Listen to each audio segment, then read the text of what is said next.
What's up, sisters? It's your boy, Beef, and welcome back to the channel. Today, we're going to be embracing the will of Lolth herself, creating a build so terrifying, the Underdark itself trembles at our power. We're taking an unholy fusion of the modded Circle of the Summons Druid and combining it with the War Cleric to create a true Spider Queen who commands an army of 8-legged freaks. The Circle of Summons mod is available on both PC and console, so anybody is able to make this build if they download the correct mod. But this build isn't just about summoning. Oh no, sisters, it's about absolute domination, terrifying our enemies with dozens of creepy little spindly legs and sticky webbing. We'll be summoning hordes of spiders, empowering them with divine magic, and turning the battlefield into a webbed-up death trap. If you love controlling an army of monstrosities while staying true to that Lolth-worshipping drow aesthetic, then this is the build for you. So strap in, get your web shooters ready, and let's spin a build that would make even Lolth herself jealous. For our character, we're obviously going to be selecting Drow as our race of choice, Lorthsworn 2 for obvious reasons. This is going to mean people in the game are going to hate us, but I don't care. Let them hate us. They hate us because they ain't us. For our first level, we're starting as a Druid. For our cantrips, I'm choosing both Guidance and Infestation. Guidance is the best support cantrip in the game, and Infestation is going to apply poison damage, and we can flavor it as an infestation of spiders.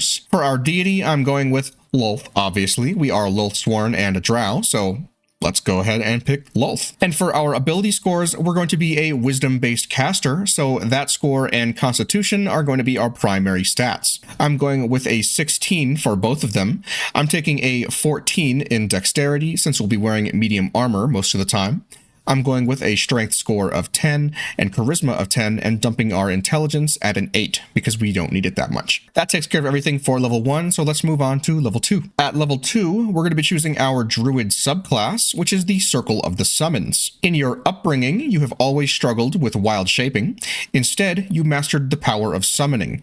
The Circle of the Summons focuses on using your wild shape charges to also summon creatures. And since we are a Lolthsworn Drow, we're going to focus heavily on the spiders, which is great because one of the first summons we get access to is a spider. We can also summon a bear, but spiders are a lot more fun. For our prepared spells, you can take pretty much whatever you want. Druids focus primarily on support spells and other area control stuff, at least in the beginning of the game. I'm going to go with Long Strider, Absorb Elements, Speak with Animals, Fog Cloud, and Goodberry. We can trade these out at almost any time since we just have to choose to prepare them, so we're pretty versatile and can choose basically whatever we want, but these are my favorite of the bunch to start with. At level 3, we're going to be immediately multiclassing into the Cleric class because there are some great support spells in here that we'll want to have access to that the Druid normally doesn't get. For our cantrips, I'm going to grab Toll the Dead, Light, and also Sacred Flame. You could take pretty much whatever you want here. We're going to have access to a ton of cantrips over the course of our leveling, so you can grab pretty much whatever you like. And for our subclass, I am going to go with the War Domain. This is going to enable us to spend our War Priest charges to make extra weapon attacks on our bonus action if we want to.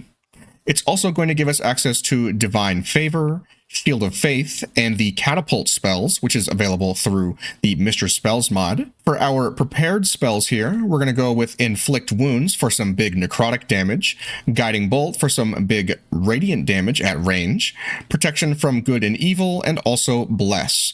Bless is going to be a great spell for applying to our summoned spiders to make them stronger in combat.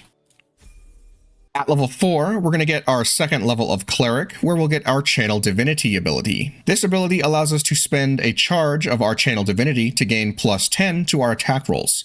We're also going to get Turn Undead, which is helpful during Act 2. For our next spell, I'm going to load us up with either Bane or Command. You can grab anything that you want. We don't have many options, so these are some great options here. At level 5, we get access to our third level of Cleric for second level spells. With our subclass, we're going to get innate access to Magic Weapon, Spiritual Weapon, and Force Weapon, which are all fantastic options. Magic Weapon will give us a +1 bonus to attack and damage rolls and is a concentration spell until Long Rest. Spiritual weapon is spiritual weapon, and force weapon allows us to add is basically magic weapon but better because it adds 1d4 extra force damage to our spells, or to our attacks, which is really good. They're all pretty awesome, but I'm going to have better spells for us to focus on later. For our prepared spells, the main thing that we want to get access to here is the aid spell. This is a buff spell that allows us to increase the health of us and our allies nearby by 5. It could be upcasted to add extra 5, 10, 15, 20 extra hit points. So we can use this to make our spiders even more tanky, which is fantastic. At level 6, we get our 4th level of Cleric, which gives us a new cantrip and also a feat.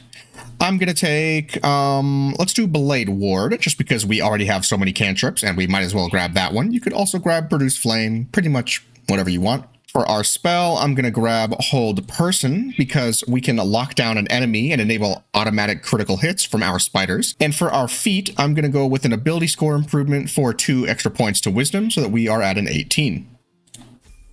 At level 7, we're going to get our 5th level of Cleric for access to 3rd level spells.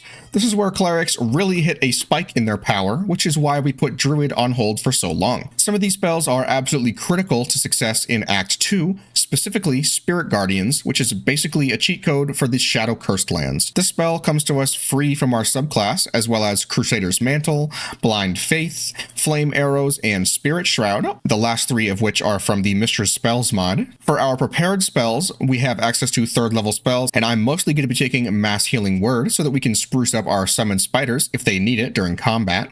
Otherwise, you can grab pretty much whatever you want. Glyph of Warding is always fun. Daylight is cool, but we're a drow, so we don't really like Daylight that much. I'm going to go with Glyph of Warding. At level 8, we're going to be switching back over to our 3rd level of Druid. We mostly just get access to some 2nd level spells here, and I am going to go with a Lesser Restoration, just because it's a fun spell and is a fantastic utility to have. I don't know why it does this to me. Every time I switch back, it changes up which spells I have prepared. We're going to do Long Strider, Speak with Animals, Absorb Elements, Fog Cloud, Good Berry, Lesser Restoration, and I already have Hold Person through our Cleric class, so let's do Enhance Ability. One of the 2nd level Druid spells that comes with Mr. Spells mod is Summon Beast, and we'll also get access to a whole bunch of other summon spells that you would think, because we are a circle of Summons Druid, you might want to go all in on the different summons and have a whole bunch of different summons to us. But the problem is, a lot of these summons aren't that powerful. They're pretty good in the beginning of the game where most enemies don't have a lot of health, but all of these Summon Beasts are going to be limited at like 20, 30 health. They're going to die really fast. They don't get extra attacks, and the attacks they do have aren't that strong. They're mostly just going to be cannon fodder for our enemies that are using AoE attacks, and I don't really want to waste a spell slot on it, so we're going to go ahead and focus on these other spells that are much more useful for us. At level 9, we'll get our 4th level of Druid, where we'll get access to a new cantrip. I'm going to take Poison Spray, just for fun mostly. Once again, you could take pretty much whatever you want here. Thorn Whip, Shillelagh, Resistance. It's up to you. And for our feat, I'm going to be taking the Warcaster feat. This is going to give us advantage on our concentration checks, which is absolutely fantastic, because that will allow us to keep up our Spirit Guardians whenever we want to. At level 10, we take our 5th level of Druid, which gives us 3rd level Druid spells. We'll get innate access to Haste and Grant Flight, which are fantastic spells to have. 3rd level Druid spells otherwise are kind of meh. Sleet Storm is fantastic, but not much else here is really grabbing me that much, so you can take pretty much whatever you want. Mine is still doing that thing where it's changing my spells every time I level up, so we're just going to ignore that. At level 11, we're going to take our 6th level of Druid so that we can choose a summoning style. If we go with the Summoner of the Absolute, which we will, we'll get to summon either a pack of goblins or an ogre, which is really cool. If you go with the Summoner of the Last Light, you'll get access to a Woodwoad and a Giant Eagle, but because we're a drow, we're going to go ahead and go with the Ogre and the Goblins, because they're fun. We don't get access to any sort of new spells here, so you can take pretty much anything that you want. Plant Growth is always nice. Erupting Earth is pretty good because it will slow creatures within it, but we have so many creatures of our own that we don't want to slow them down too much. Call Lightning is a nice use for our concentration, but Spirit Guardians is more fun in my opinion. At level 12, we're getting our 7th level of Druid for 4th level spells, which is going to give us some fantastic options. The best thing that we can take here, at least in my opinion, is Conjure Woodland Being. I'm also going to take Confusion for excellent crowd control. Conjure Woodland Being is going to allow us to summon a Dryad, who in turn can summon her own Woodwode. Confusion is also fantastic because it will confuse a group of creatures, causing them to attack at random, wander around aimlessly, and occasionally skip turns in their stupor.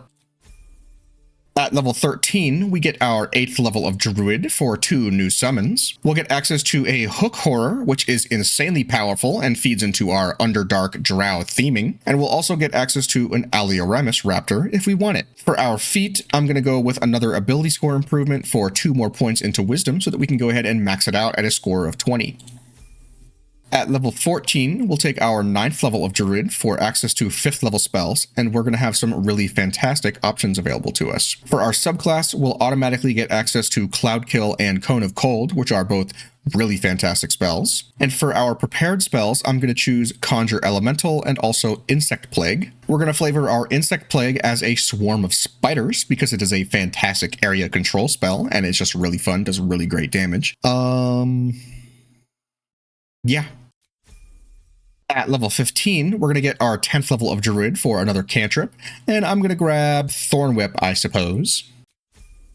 At level 16, we take our 11th level of Druid for some of the best spells in the game and one of my hands-down favorites. Hero's Feast is perfect because we can apply a big buff to our whole party, including our summons, who now can't be poisoned, diseased, or frightened, gain extra hit points, and get advantage on wisdom saves.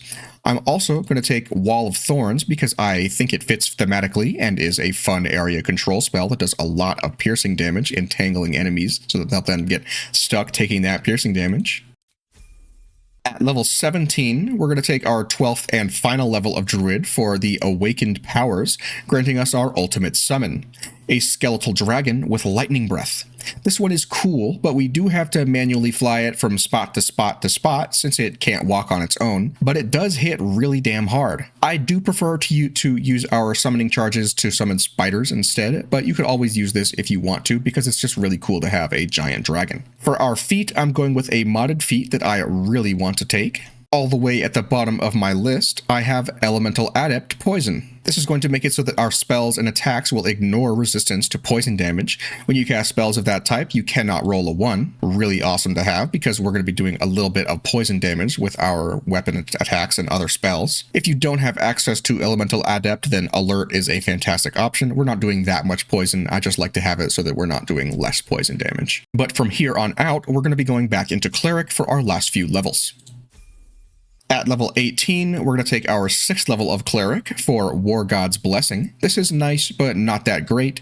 It's good to have. It will endow a nearby ally with the glory of your god to grant them a +10 bonus to their attack roll. It'll use your Channel Divinity charge. It's okay if you want to use it. If one of your allies is not going to hit an enemy, then you can go ahead and use this, but you only have 2 charges of it, so At level 19, we're going to get access to 4th level Cleric spells, which as you can see has a bit of overlap with Druid. Because of that, you can go with pretty much anything that you want. I'm going to take Death Ward just because it's a nice option, but because we are a Cleric, we can trade these out at any time. And finally, at level 20, we're taking our 8th and final level of Cleric. We'll get access to Divine Strike, which adds 1d8 slashing damage to 1 melee attack every round. We'll also take a final feat, and I'm going to go for an ability score improvement so that we can get 2 more points into our Constitution. You could instead go with 2 points into Dexterity. I like going for Constitution just so we have a little bit extra health and better concentration check bonuses. That takes care of pretty much all the leveling for this character, so let's go over some of the gear and how to play this build. For our equipment, we're going to focus on a few different things, including Wild Shape, Medium Armor, and Poison Damage. For the helmet, I have the Shapeshifter hat equipped, which gives us Nature's Embrace, increasing our Wild Shape charge by 1. This additional charge is restored upon taking a long rest, and because we're not going to be using our Wild Shape charges for turning into an animal very often, this is just going to give us extra summons every day. For our cloak, we're going to use the Derivation Cloak, which gives us Deadly Derivation. When you poison a foe, heal yourself for 1d4 hit points. points. We're going to wear this in combination with the Poisoner's Gloves. Whenever you deal poison damage, the target needs to succeed a Constitution saving throw or become poisoned. And this is relevant for us because we're going to be using the Thorn Blade. While concentrating, your melee weapon attacks deal an additional 1d4 poison damage. So because we're dealing poison damage, we're going to be poisoning foes when they fail Constitution saving throws. When we poison our enemies, we'll also heal ourselves for 1d4 hit points, in addition to wearing the Ring of Regeneration, which will also just give us extra healing 1d4 every turn, which altogether will mesh with the Broodmother's Revenge. Whenever the wearer is healed, their weapon becomes coated in magic and deals an additional 1d6 poison damage. So when we're concentrating and then get healed, we're going to be dealing 1d6 plus 1d4 poison damage to all of our melee attacks, in addition to the Divine Strike. So we're just going to have a little bit of extra poison damage if we want to. I'm also wearing the Sharpened Snare cuirass, which gives you exotic material. Add your full dexterity modifier to your armor class. It also gives us access to Sharpened Snare. Creatures have disadvantage on saving throws when resisting your attacks and spells that inflict restraint. Luckily for us, the Thornblade gives us innate access to Ensnaring Strike melee, which means that we can use that to ensnare our enemies, and they'll have disadvantage on the save, so we'll basically always be able to ensnare our enemies and then gain advantage on it. I'm also choosing to wear the Evasive Shoes, which will give us a +1 bonus to our acrobatics and our armor class, which is nice so that we can get some extra armor class,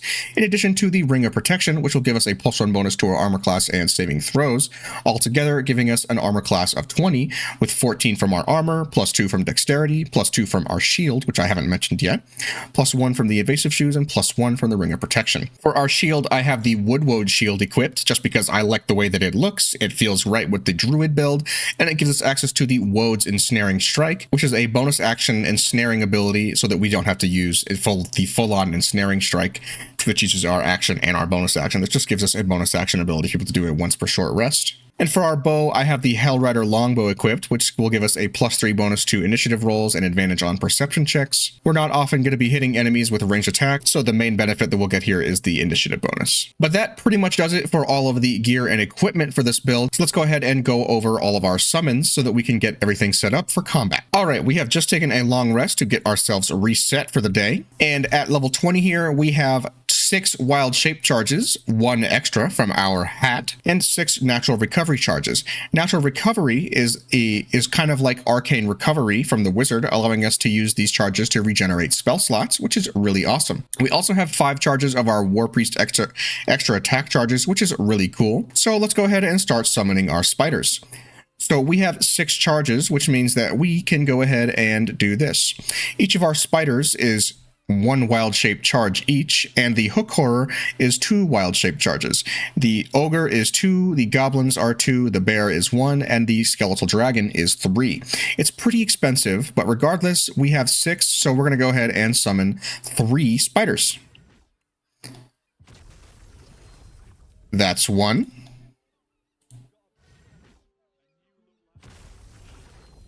That's 2.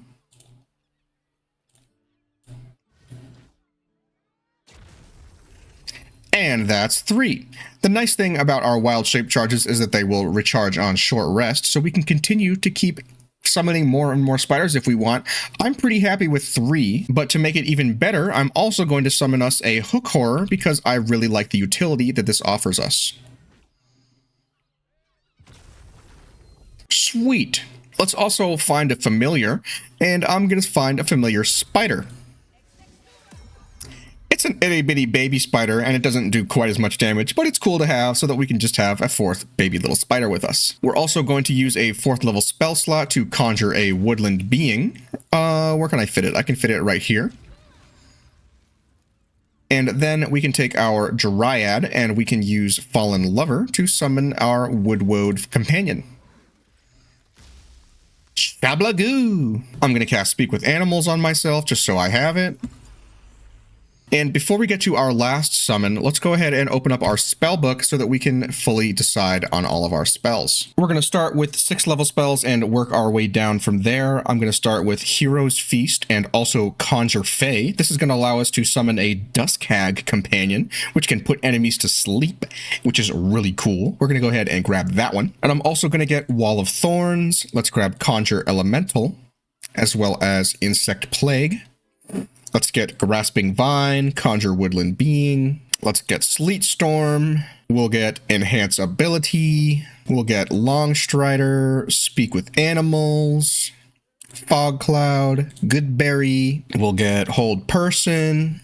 We'll get Absorb Elements. We'll get Erupting Earth just for fun. And that's pretty much everything that we really need from the Druid spell list. I'm going to grab Confusion too. Now we have 13 options for our Cleric to go ahead and look at. From the Cleric spell list, we innately have access to Spirit Guardians, so everything else is just a bonus. I'm going to go with Death Ward, Mass Healing Word, Glyph of Warding, Aid. We already have Hold Person. Let's do Prayer of Healing, Guiding Bolt, Inflict Wounds, Bless, Bane, Enhance Ability, Lesser Restoration, Remove Curse, and Banishment. That's pretty much all for our spells. So obviously that's a huge spell list. We've got about 30 spells at our disposal that are just prepared spells. We also have a ton of extra ones that are just innate to our subclasses. But the most important one for us right now, if I can find it on this list, is Conjure Fey. We're going to use this to summon ourselves a Dusk Hag right here. Oh, come on, baby. Come on, Dusky. There's Auntie Ethel. Now we've got our own hag. The hag has access to Hypnotic Pattern, really cool. Also Sleep, which is a combined 72 hit points, so we can usually just put one enemy to sleep or a couple low health enemies to sleep. We also have Dream, which does 4d6 psychic damage and puts an enemy to sleep for 4 turns. Once an enemy is asleep, we can multi-attack them for a bunch of psychic damage. We also have Nightmare Touch, which if we do to a sleeping enemy will do a ton of psychic damage. We have a bunch of really cool options here that we can put enemies to sleep and then suck the life out of them. So now that we've got all of our summons here, we're going to go ahead and... Oh wait, I almost forgot. We've got one more summon to grab. Let's do Conjure Elemental and grab ourselves an Earth Myrmidon. Where do you fit, Mr. Myrmidon? Nowhere. I'm all out of space. Let's put him here. Okay, now that we have all of our summons, let's go ahead and do Long Strider. Boom, boom, boom, boom, boom, boom, boom. That's all for now. Let's do a couple more on our Woodward over here. Or not Woodward, I can't reach her. Let's do our... Got him. We'll just ignore her. She's fine. First things first, we are out of 6th level spell slots. We can't cast our Hero's Feast. So we're gonna Natural Recovery so that we can recover a 6th level spell slot. And then we're going to give ourselves a Hero's Feast. All of our friends are now thoroughly stuffed and have a bunch of extra health and good bonuses. And we're going to top that off by upcasting Aid to the 5th level for 20 extra hit points each. Now our spiders have 103 health. Our hook horror has 126. Our little spider has 38, which is not too shabby for a familiar. Our dryad has 54. The woodwode has 74. Our Dusk Hag has 114, and our Myrmidon has 159. Believe it or not, that is the last of our buffs. So now that we've got that squared away, let's go ahead and pop into some combat and see what this summoning build can really do with all of our spiders. So obviously we've got an army of creepy critters here.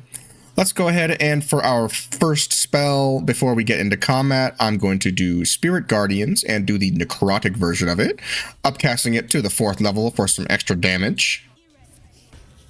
I'm going to go into turn-based mode, and we're going to start combat by hitting this mage here. Shazang! Attack. Divine Strike. More damage. Alright, whose turn is it? Spider turn. So the cool thing about these spiders is that we can do this if we want. Spread some web. And then our next spider is going to jump over here and start biting them. And now that they're webbed, they have advantage on the attacks against them. And the even cooler thing about our spiders is that they have extra attack and do a pretty good damage with their bite. 2d8 plus 10 piercing damage. That's pretty good. Let's go ahead and start biting some more enemies. I can't reach that one for whatever reason, so let's just bite this guy. So the thing about having a lot of summons is that you're likely to get hit by a bunch of volley attacks. When the volley attacks hit, you're going to take a lot of damage because they hit in a big AoE. So that is kind of the reason why I don't take even more summons, because then you just get hit by all the volley attacks and they all die very quickly, and then you don't really have any use for them. But when you have less of them, you still have a nice amount of summons and still a good use for them all. And they don't cost as many spell slots. We're going to use our Wode's Ensnaring Strike here on this guy. He's almost dead, but... oh, shucks. All right, Duskhag, it's up to you. We're going to put this guy to sleep. Good night, sir. And now, I don't really have anything special for the Woodwode to do. Let's give Strength and Shillelagh. Or not the Woodwode, the Dryad. And we're just going to hit this guy. Smack. Go ahead. Try it. Woodwode, you can't even get there. Unless I make you dash. Oh, you did get there, but you missed. Oh, well. All right, so our buddy here is going to teleport right there. And then smack smack. And end our turn. Now we've got our magical hook horror who's going to pounce over here. And every time that we pounce, it will make someone fall prone. Possibly. Making him fall prone did wake him from his Duskhag slumber, but that's okay because now that he's prone, we're going to multi-attack him for some crazy damage here. Let's end our turn. And I don't really need to do much with him. He can't really do anything anyway. There's not enough space. Not enough space here either. Let's just let them do their thing. Let's have this spider bite him, and combat is over. We barely took any damage. Let's go take on a bigger group of enemies because this is silly. Okay, so I'm gonna start with the Spirit Guardians cast again, up to the 4th level. Shazang. Turn-based mode. And I'm actually going to do something cool. To get combat started, I'm going to Erupting Earth on these little dudes right here. Shazoom. Attack. Big AoE. Now they're all slowed and muddy. Let's get our Arachnid here and jumpity jumpity jump. Actually, let's web them up. Web them up, web them up, web them up. End our turn. And now we're going to jump. Come here, Jumpy. Zoink. Let's get Bitey. One more time. End our turn. Let's get this one. Over here. Bite. Bite again. End our turn. We don't have an action. We only have a bonus action. But lucky for us, we can use our bonus action to summon a spiritual weapon. Let's get a Great Axe. Put it right there. And we've got another summon. Ha ha ha. Try all you want, bud.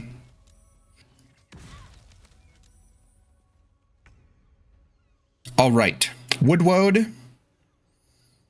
I guess you can strengthen Shillelagh. I don't really want to do our spike growth here, so we'll just hit them with that. I'll take the miss.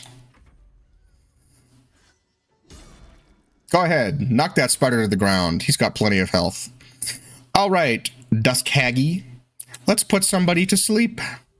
Who has the highest chance? These guys are all 80%. Let's do this guy. Sleepy time. End our turn. Perfect, because his turn was next. Let's come get our Woodwode to smack a guy. Critical hit. Heck yeah, brother. Oh, concentration broken on the dream. That's okay. Let's have our little baby spider jump over here and get a bite off on this guy. Slink. He missed. That's okay. Cannon fodder. Let's have our weapon do that, and he's dead. Now the Earth Myrmidon is really cool because we're going to burrow. We're going to burrow right here. Under we go. And then we're going to hit Gauntlet Edwina with a Thunder Smack. Then we're going to have our Hook Horror come over here. Pounce on him. Oh, we didn't knock him down. But we are... Well, I guess our Hook Horror got webbed. That's okay. Still hit him. Go ahead. Do that all you want. We're going to have our Spider Friend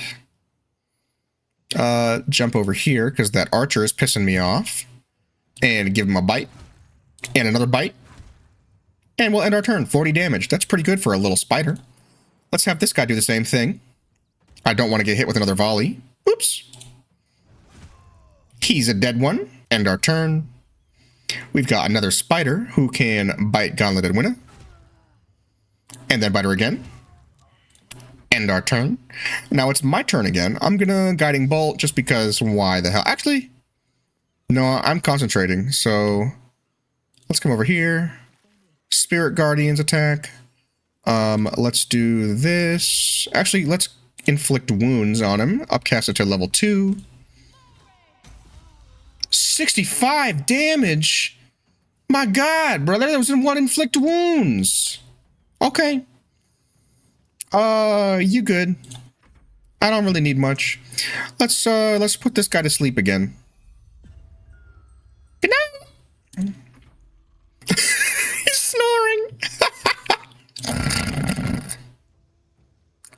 Itty bitty baby spider. I'm gonna have you jump over here and let's see if you can get the final hit. Nope, that's not what I wanted. There we go. There we go. Bite him. Bite him. Sheesh. He dead. Where's this new enemy? Oh, that guy up there. Spiritual Weapon can't make it. But Myrmidon can. He can teleport. Come here, Myrmidon. And now, thunderclap him. Nice. We've got our hook horror. Can he pounce all the way up here? Probably not. Yeah, he's difficult terrain from the web. Let's see, get him out of the web. Now can he pounce? No, the path is interrupted. That's okay. We'll just end his turn. Can the arachnid jump up here? No, it's too far. Let's just make the arachnid dash. And come this way, please. Run, baby, run! Run, Spidey, run!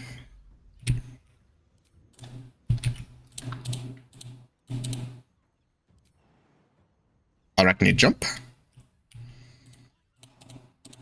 Why is he having so much trouble moving? Okay. Weirdo. Same thing.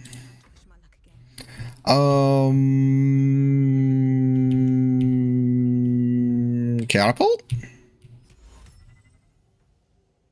Yeah, let's do that. Shoing! Oh, saved. Whatever.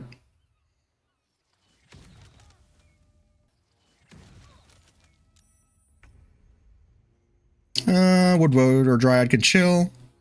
Anti-Ethel. Put him to sleep. Or it's out of sight. Okay, I guess. Anti-Ethel. This way. Jumpity jump. Stop it. Up the stairs. Or the ladder. Come over here. Woodward, you can chill. Baby Spider, you can chill. You can chill too. Boom! Knock him prone, baby. Now let's have our hook horror. Can he make it? No, still dinky. Let's have him dash. Come over here. Come over there. Let's climb. And go over here. Spider up the ladder. Who thought spiders could go up ladders like that? We're going to do this. And we're going to bite him. He's got advantage too. He's dead. Sweet. How cool is that? We've got all sorts of manners of spooky things. We've got 3 big spiders, 1 baby spider, a spiritual weapon, a dryad, a woodwode, a myrmidon, and a hook horror. That's crazy. So many damn summons.